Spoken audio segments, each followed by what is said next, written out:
అందరికీ నమస్కారం. ఈరోజు కథ అమ్మగారు, ఇదిగో కాఫీ తీసుకోండి. ఏమైంది? రోజు ఇంత లేటుగా వచ్చావేంటి? మా అమ్మకి కాస్త ఒంట్లో బాలేదండి. అందుకే లేట్ అయింది అనింది 17 ఏళ్ల కావ్య. అయ్యో! ఏమైంది?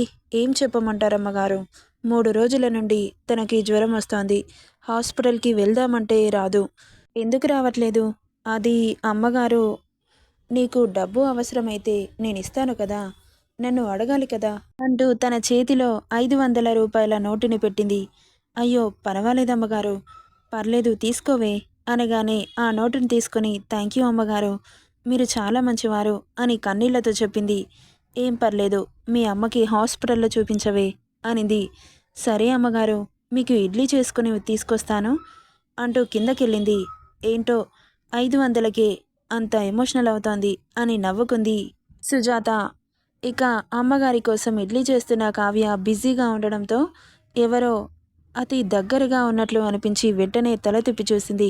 ఒక్కసారిగా ఉలిక్కిపడి వెనకడుగు వేస్తుంటే పడకుండా పట్టుకున్నాడు వెంకట్. సుజాత తమ్ముడు, మీరేంటి బాబుగారు అలా పట్టుకున్నారు? వదలండి అంటూ అతన్ని దూరం నెట్టి సరిగ్గా నిలబడింది.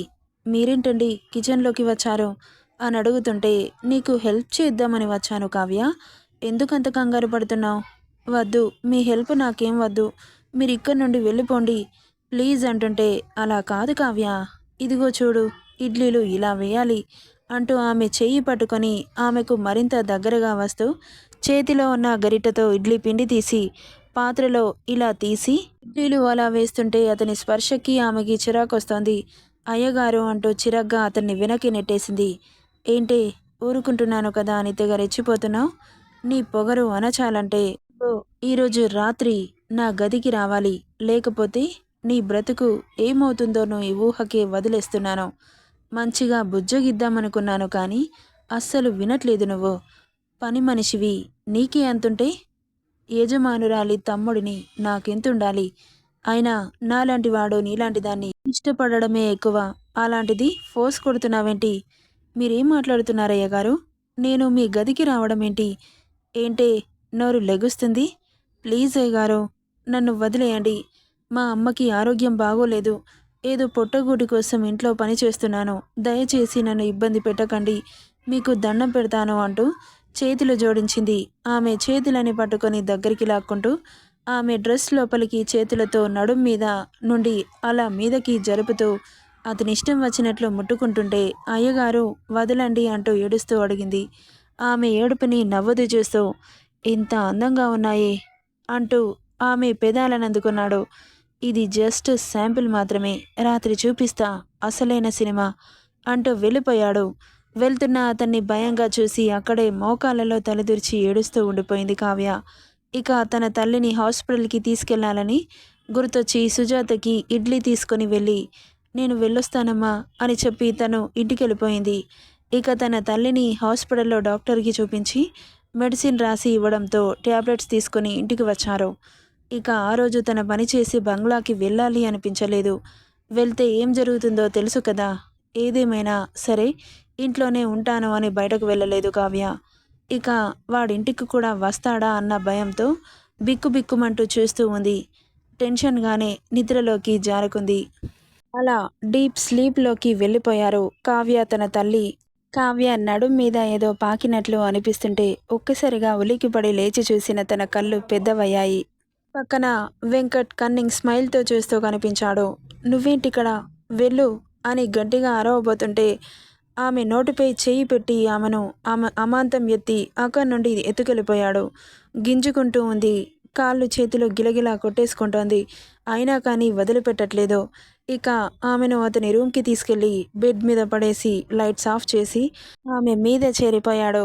బాబుగారు వదిలిపెట్టండి అంటూ అరుస్తూ ఉంది. ఆమె అరుపులు గాలిలో కలిసిపోతున్నాయి. అంత రాత్రి ఎవరికీ వినిపించడం లేదు. వద్దు అని అరుస్తున్నా వినిపించుకోకుండా ఆమె బట్టలని చించి పక్కన పడేశాడు. కావ్య ఏడుస్తూ ఆమె కాళ్ళతో అతన్ని ప్రతిఘటిస్తుంటే ఆమె కాళ్ళని గట్టిగా అతని కాళ్ళతో నొక్కిపట్టి ఆమె లోపలికి హార్డ్గా చేరిపోయాడు. ఆ అంటూ గట్టిగా అరిచింది.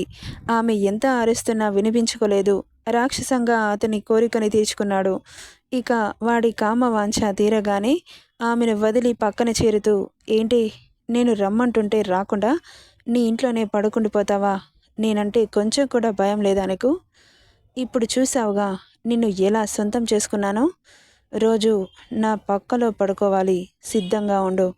ఎవరికైనా చెప్పావనుకో నీ తల్లిని ప్రాణాలతో లేకుండా చేసేస్తాను అని వార్నింగ్ ఇచ్చి వెళ్ళిపోయాడు. వాడి రాక్షస క్రీడకి భరించలేనంత నొప్పి పుడుతుంటే ఏడుస్తూ ఉండిపోయింది కావ్య. ఇక ఆ రోజు ఆమెను బలవంతంగా సొంతం చేసుకుంటున్నాడు వెంకట్. అలా కొన్ని రోజులకి బాగా వీక్గా కనిపిస్తున్న కూతుర్ని చూసి, అమ్మ కావ్య, ఏమైందిరా అలా డల్గా ఉంటున్నావు అని టెన్షన్గా అడుగుతుంటే, ఏం లేదమ్మా అని మాట దాటేస్తోంది. ఇక వాడు మాత్రం ఆమె ఎలా ఉన్నా వాడి కోరికని మాత్రం తీర్చుకుంటున్నాడు. అలా ఒకరోజు కళ్ళు తిరిగి కింద పడిపోయింది. అమ్మ కావ్య అంటూ తల్లి పరిగెత్తుకుంటూ వచ్చి తన కూతుర్ని చేతిలోకి తీసుకుంది.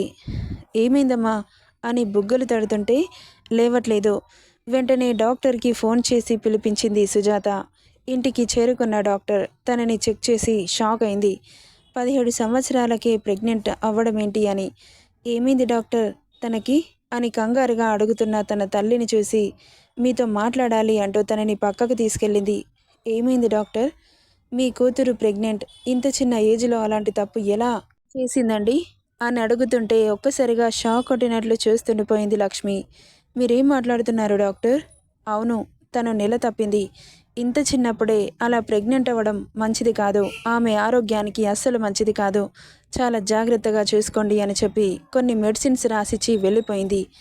డాక్టర్ ఏమనింది లక్ష్మి అని అడిగింది సుజాత. అది అమ్మగారు అంటుంటే అప్పుడే కళ్ళు తెరిచింది కావ్య.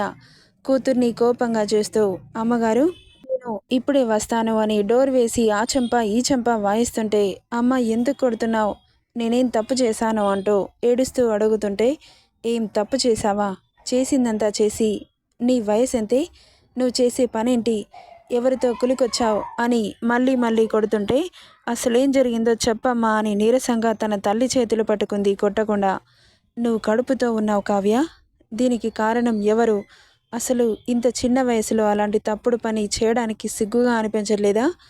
నా కడుపులో చెడబుట్టావు కదే అని మళ్ళీ కొడుతుంటే, అమ్మ కొట్టకు, నీకు అసలు విషయం చెబుతాను అంటూ ఏడుస్తూ చెబుతుంటే, ఏం జరిగిందని అడిగింది. ఏం జరిగిందంటే, అమ్మగారి తమ్ముడు నన్ను రోజు బలవంతం చేసి నాతో పడుకున్నాడు.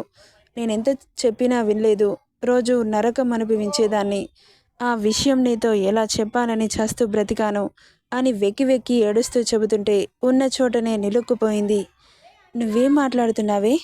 అవునమ్మా, అమ్మగారి తమ్ముడు నన్ను బలవంతం చేశాడు చాలాసార్లు అని మళ్ళీ చెప్పింది. నువ్వు చెబుతుంది నిజమేనా? అవునమ్మా. ఇప్పుడు ఈ విషయం అమ్మగారికి ఎలా చెబుదాం? చెప్పేయాలమ్మా, వాడి ఆగడాలు ఆగట్లేదు, లేకపోతే నేను చచ్చిపోతాను అని ఏడుస్తూ చెబుతుంటే అప్పుడే లోపలికి వచ్చిన సుజాత తల్లి కూతుర్లని చూసి కంగారుగా ఏమైందని అడిగింది. మీకు విషయం చెబుతానమ్మగారు, తప్పుగా అనుకోకండి. చెప్పు లక్ష్మి, ఏం జరిగింది? ఏం జరిగిందంటే మీ తమ్ముడు నా కూతుర్ని రోజు బలవంతం చేసి లొంగ తీసుకుంటున్నాడంట. అలా రోజు నా కూతురికి నరకం చూపించేవాడు. దానికి ప్రతిఫలంగా నా కూతురు ఇప్పుడు నెల తప్పింది. ఏం చేయాలో మీరే చెప్పండి అమ్మగారు అని బోరున ఏడుస్తుంటే ఆమె కూడా అంతే షాక్ కొట్టినట్లు చూస్తూ ఉండిపోయింది. ఏంటి, నా తమ్ముడు కావ్యని బలవంతం చేశాడా? అసలు వాడు మనిషేనా అంటూ వెంకట్ అని అరిచింది. అతని రూమ్లో మొబైల్లో వీడియోలు చూస్తున్న వెంకట్ బయటకు వచ్చి, ఇట్టక్క అన్నాడు. ఇలారా అని పిలవగానే చెప్పక్క ఏంటని దగ్గరికి వచ్చాడో. అలా వచ్చాడో లేదో వాడి చెంప చెల్లుమనిపించింది. సడన్గా అలా కొట్టేసరికి, ఏమైందక్క, ఎందుకు అలా కొడుతున్నావు? నిన్ను కొట్టాలా చంపాలా? అమాయకమైన ఒక చిన్న పిల్ల అని కూడా చూడకుండా ఆడపిల్ల జీవితాన్ని నాశనం చేస్తావా విధవా? అసలు ఇలాంటి బుద్ధులు ఎక్కడి నుండి వచ్చాయిరా నీకు? నువ్వు మనిషివి కాదు, రాక్షసుడివి. తనకిష్టం లేకుండా బలవంతంగా రోజు అలా ఎలా పడుకోవాలనిపించింది. ఇప్పుడు తను కడుపుతో ఉంది, దానికి సమాధానం చెప్పు. ఏం చేస్తావు తనని అనగానే, అక్క నేనేం తప్పు చేయలేదు అంటూ అరుస్తున్నాడు. నోర్మోయ్, ఒక్క మాట మాట్లాడినా ఇక్కడే చంపి బొంద పెడతా అని తమ్ముణ్ణి ఆ చెంప ఈ చెంప వాయించింది. నన్ను క్షమించక్క అంటూ దండం పెడుతుంటే, ఏంట్రా నిన్ను క్షమించేది? తన జీవితం నాశనం చేశావు. క్షమిస్తే పోయిన జీవితం తిరిగొస్తుందా అంటూ ఇప్పుడే పోలీసులకి కాల్ చేస్తాను. నిన్ను బొక్కలో వేయించి పూటకో రకంగా నరకం చూపిస్తుంటే అప్పుడు తెలుస్తుంది ఆ అమ్మాయి పడ్డ నరకం ఎలా ఉంటుందో. అక్క ప్లీజ్ పోలీసులకి ఫోన్ చేయొద్దు. ప్లీజ్ అక్క అంటూ బ్రతిలాడుతున్నా వినిపించుకోకుండా పోలీసులకి కాల్ చేసింది. అక్క ప్లీజ్ నన్ను వదిలేయ్ అంటూ కాళ్ళు పట్టుకొని వేడుకుంటుంటే, ఇంత పెద్ద తప్పు చేసిన నిన్ను వదిలిపెడతానని ఎలా అనుకున్నావురా అంటూ వాడిని కొట్టి అంతలో పోలీసులు రావడంతో వాళ్ళకి అప్పగించింది సుజాత. ఇక కొట్టుకుంటూ స్టేషన్కి తీసుకెళ్ళిపోయారు.